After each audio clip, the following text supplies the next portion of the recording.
Hello students, today we will read chapter first in geography, resources and development.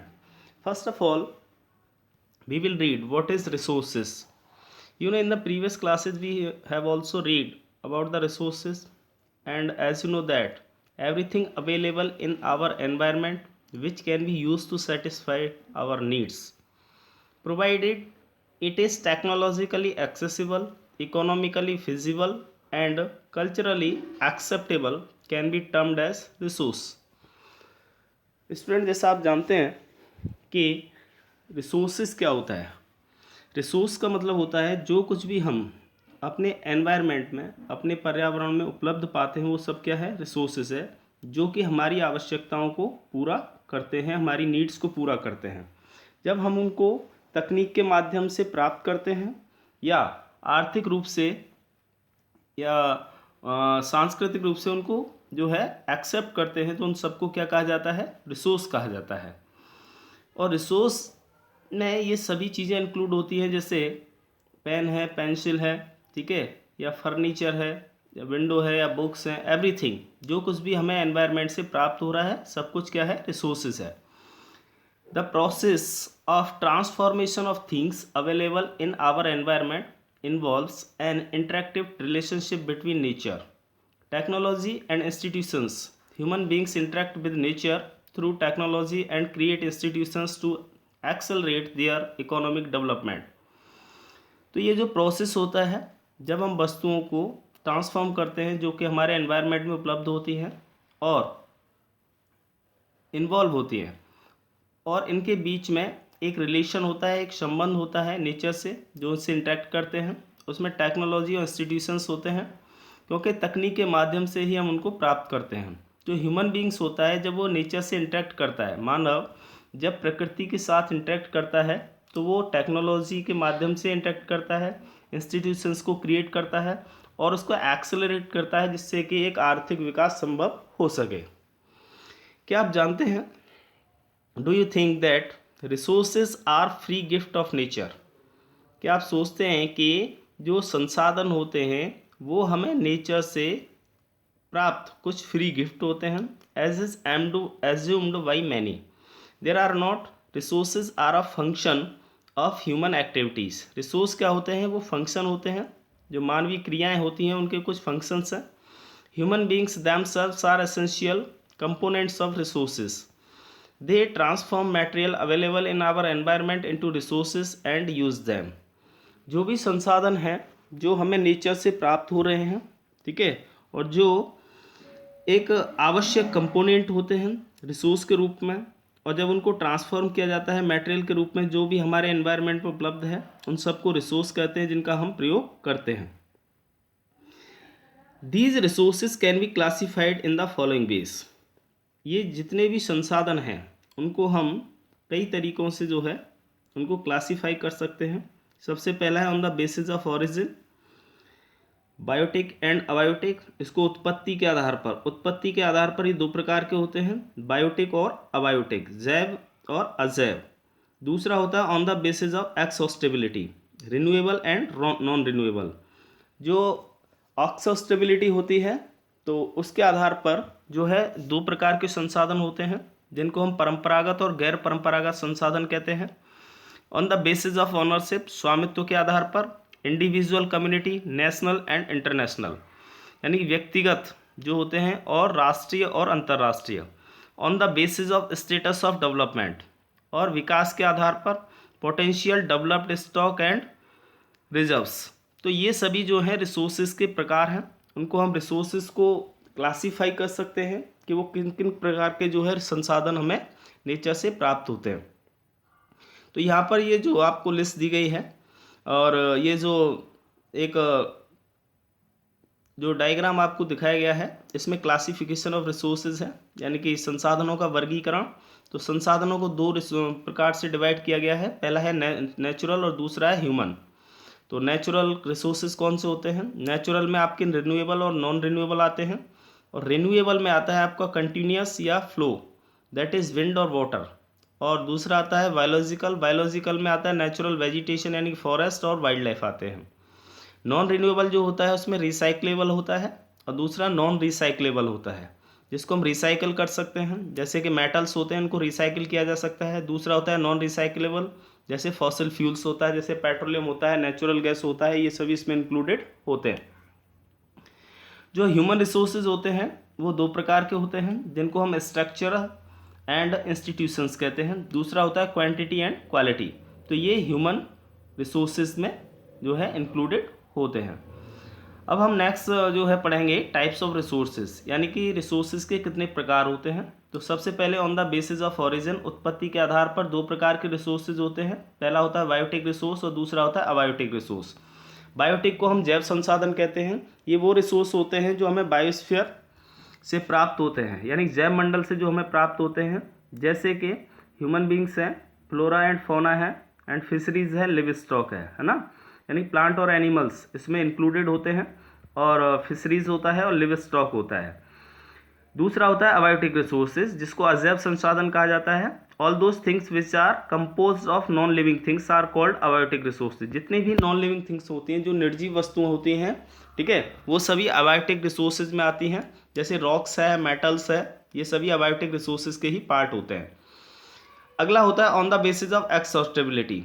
एक्सहॉस्टेबिलिटी के आधार पर दो प्रकार के रिसोर्सेज होते हैं। पहला होता है रिन्यूएबल रिसोर्सेज। ये वो रिसोर्सेज होते हैं जिनको रिन्यूड किया जा सकता है और रिप्रोड्यूस किया जा सकता है, यानी पुनः प्राप्त किया जा सकता है, जैसे फिजिकल, केमिकल और मैकेनिकल प्रोसेस के माध्यम से। उन सभी को रिन्यूएबल या रिप्लेनिशिव रिसोर्सेज कहते हैं। उदाहरण के लिए सोलर, विंड एनर्जी, यानी कि जो सौर ऊर्जा होती है, वायु ऊर्जा होती है, वाटर होता है, फॉरेस्ट होता है, वाइल्ड लाइफ होता है, ठीक है, ये सभी जो हैं वो किस में आते हैं, ये रिन्यूएबल रिसोर्सेज में आते हैं। दूसरा जो है हमारा वो है नॉन रिन्यूएबल रिसोर्सेज, जिसको हम गैर परंपरागत संसाधन कहते हैं। तो जो गैर परंपरागत संसाधन होते हैं, ये वो संसाधन होते हैं जो कि जिसमें जैसे मिनरल्स होता है, फॉसिल फ्यूल्स होता है, ये सभी इसके उदाहरण होते हैं।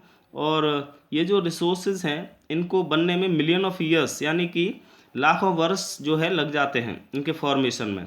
कुछ ऐसे भी रिसोर्सेज होते हैं जैसे मेटल्स होता है, जिसको हम रिसाइकिल कर सकते हैं, और कुछ ऐसे रिसोर्सेज हैं जैसे फॉसिल फ्यूल्स है, इनको दोबारा हम रिसाइकिल नहीं कर सकते, है ना, यानी कि पुनः उनको तैयार नहीं किया जा सकता है, उनको एक्सॉस्ट करके हम पुनः यूज़ कर सकते हैं।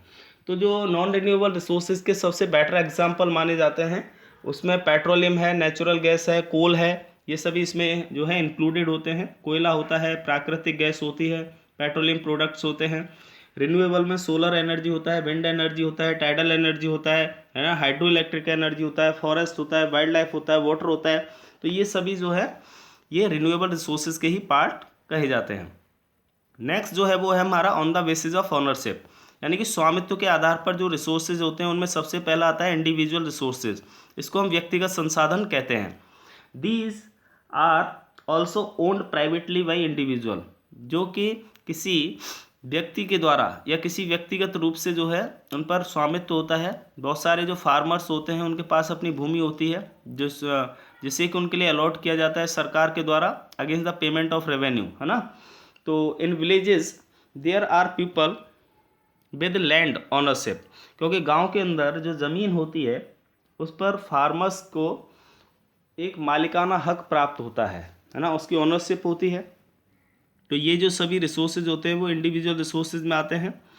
But there are many who are landless, उनमें से कुछ ऐसे भी फार्मर्स होते हैं जो कि भूमिहीन होते हैं। Urban people on plots, houses and other properties, और जो अर्बन एरियाज होते हैं, जो शहरी क्षेत्र होते हैं, शहरी क्षेत्रों में जो रहने वाले लोग हैं उनके खुद के पास अपने प्लॉट्स होते हैं जहाँ पर उनके मकान बने होते हैं, या अन्य जो प्रॉपर्टी होती है, प्लांटेशन होता है, पास्चर लैंड्स होती है, पॉन्ड्स होता है, वाटर होता है, वेल्स हैं, ये सभी जो है इंडिविजुअल रिसोर्सेज में आते हैं। Are some of the examples of the resources ownership by individuals. Make a list of resources owned by your household. तो इसमें आप एक लिस्ट तैयार कर सकते हैं कि आपके पास कौन कौन सी रिसोर्सेज अवेलेबल हैं, कौन कौन से संसाधन हैं जिनके ऊपर आपका स्वामित्व है। नेक्स्ट जो आता है वो आता है कम्युनिटी ओन्ड रिसोर्सेज। इसको हम सामुदायिक संसाधन कहते हैं। There are resources which are accessible to all the members of the community. ये उस जो रिसोर्सेज हैं जिन पर किसी एक विशेष समुदाय का अधिकार होता है। जैसे विलेज में कॉमन्स, जैसे ग्रेजिंग ग्राउंड्स होते हैं, या ब्रूइलर ग्राउंड्स होते हैं, या विलेज जो है पॉन्ड्स होते हैं, ये सभी जो है कम्युनिटी रिसोर्सेज में आते हैं। पब्लिक पार्क्स होते हैं, पिकनिक स्पॉट्स होते हैं, प्लेग्राउंड्स होते हैं अर्बन एरियाज़ के अंदर, ठीक है। और de facto accessible to all the people living there, जो वहाँ रहने वाले जितने भी लोग हैं जो उनका उपयोग करते हैं। नेक्स्ट आता है आपका नेशनल रिसोर्सेज, जिसको हम राष्ट्रीय संसाधन कहते हैं। राष्ट्रीय संसाधन कौन से होते हैं, और ये राष्ट्रीय संसाधन जो है वो सभी जो है वो आपके ऑनरशिप वाले रिसोर्सेज में ही क्लासिफाइड किए गए हैं। टेक्निकली अगर देखें तो all the resources being to the nation, जो सभी संसाधन जो कि राष्ट्र के लिए, राष्ट्र से बिलोंग करते हैं। The country has legal power to acquire even private property for public goods. You might have seen roads, canals, railways being constructed on fields owned by some individuals. Urban Development Authority get empowered by the government to acquire land, all the minerals, water resources, forest, wildlife, land within the political boundaries and oceanic areas up to 12 nautical miles, around 22.2 km from the coast, termed as territorial water and resources therein belong to the nation. तो ये सभी जो है national resources में include होते हैं। जैसे सी coast के पास का जो एरिया होता है, जैसे अगर हम देखें हमारे जो कोरोमंडल कोस्ट है ना, और जो है मालाबार कोस्ट पड़ता है, जब आप देखेंगे मालाबार कोस्ट जो पड़ता है जो कि साउथ वेस्ट में पड़ता है, और जो कोरोमंडल जो कोस्ट है वो पड़ता है आपका साउथ ईस्ट में, जो बंगाल की खाड़ी है उसके जो है उससे लगा हुआ जो क्षेत्र है, वहाँ अगर समुद्री क्षेत्र के अंदर करीब 12 नॉटिकल माइल्स तक का जो एरिया है वो नेशनल रिसोर्सेज में इंक्लूडेड होता है। करीब 22.2 किलोमीटर का जो क्षेत्र होता है वो वहाँ पाए जाने वाले समुद्र के अंदर जितने भी संसाधन हैं उस पर भारत देश का कब्जा है, यानी कि हमारे कंट्री की सरकार का कब्जा है। तो वो सभी क्या है, हमारे लिए नेशनल रिसोर्सेज होते हैं। इनके अलावा जो अर्बन डेवलपमेंट अथॉरिटीज़ होती हैं, जो कि जिनके पास कुछ सशक्तिकरण करने के लिए सरकार के द्वारा लैंड को एक्वायर किया जाता है, और जितने भी मिनरल्स होते हैं, वाटर रिसोर्सेज होते हैं, यानी कि जितने भी जल संसाधन है या फॉरेस्ट है, जंगल है, वाइल्ड लाइफ है, लैंड है, जहाँ पर पॉलिटिकल बाउंड्रीज यानी कि जो राजनीतिक जो हमारी सीमा है वहाँ से लगे हुए जो क्षेत्र हैं उनमें जो सभी सम्मिलित होते हैं वो सभी हमारे लिए क्या हैं, नेशनल रिसोर्सेज हैं। नेक्स्ट आता है इंटरनेशनल रिसोर्सेज, जिनको हम अंतर्राष्ट्रीय संसाधन कहते हैं। There are international institutions which regulate some resources. The oceanic resources beyond 200 nautical miles of the exclusive economic zone belong to open ocean, and no individual country can utilize these without the concurrence of international institutions. ये वो संसाधन होते हैं जहाँ पर के अगर हम देखें जो अंतर्राष्ट्रीय जो क्षेत्र है, जैसे मैंने बताया करीब 22.2 किलोमीटर का जो क्षेत्र है सी कोस्ट से, वहाँ तो हमारे लिए वो नेशनल रिसोर्सेज हैं। लेकिन उससे आगे का जो एरिया है ना, चाहे वो इंडियन ओशियन में हो, चाहे वो अरब सागर के अंदर हो या बंगाल की खाड़ी के अंदर हो, ठीक है, वहाँ से आगे का जो क्षेत्र है वो इंटरनेशनल रिसोर्सेज के रूप में जो है यूज़ किया जाता है। तो वहाँ जो भी अगर कोई कंट्री वहाँ से उन रिसोर्सेज को एक्सहॉस्ट करने का काम करता है या वहाँ से उनको एक्सट्रैक्ट करने का प्रयास करता है, तो उसको अंतर्राष्ट्रीय जो संस्थान होते हैं उनसे परमिशन लेना पड़ता है। On the basis of status of development, यानी कि विकास के आधार पर देखें तो सबसे पहले आता है हमारा पोटेंशियल रिसोर्सेज। जो पोटेंशियल रिसोर्सेज होते हैं, resources which are found in a region, ये संसाधन जो कि किसी एक क्षेत्र में पाए जाते हैं but have not been utilize, लेकिन उनको यूटिलाइज नहीं किया जा सकता। तो for example the western part of India, particularly Rajasthan and Gujarat, have enormous potential for the development of wind and solar energy, but so far these have not been developed properly. जैसे हमारे भारत के जो पश्चिमी भाग है, तो पश्चिमी भाग में जैसे राजस्थान है, गुजरात है, वहाँ पर बहुत विशाल जो है पोटेंशियल रिसोर्सेज अवेलेबल हैं, और जैसे कि विंड है, सोलर एनर्जी है, लेकिन जो है इन सभी का जो है उनको प्रॉपरली जो है विकसित नहीं किया गया है, डेवलप नहीं किया जा सकता है। डेवलप्ड रिसोर्सेज वो होते हैं जो कि जिनका सर्वे किया गया है क्वालिटी और क्वांटिटी के बेस पर, और जिनको यूटिलाइज किया जा सकता है। और इन सभी रिसोर्सेज का जो विकास है ये निर्भर करता है तकनीक पर और लेवल ऑफ देयर फिजिबिलिटी, यानी फिजिबिलिटी के आधार पर जो है उन स्तर पर जो है इसको निर्भर रहता है। नेक्स्ट आता है हमारा स्टॉक। स्टॉक क्या होता है? Materials in the environment which have the potential to satisfy human needs but human beings do not have the appropriate technology to access these.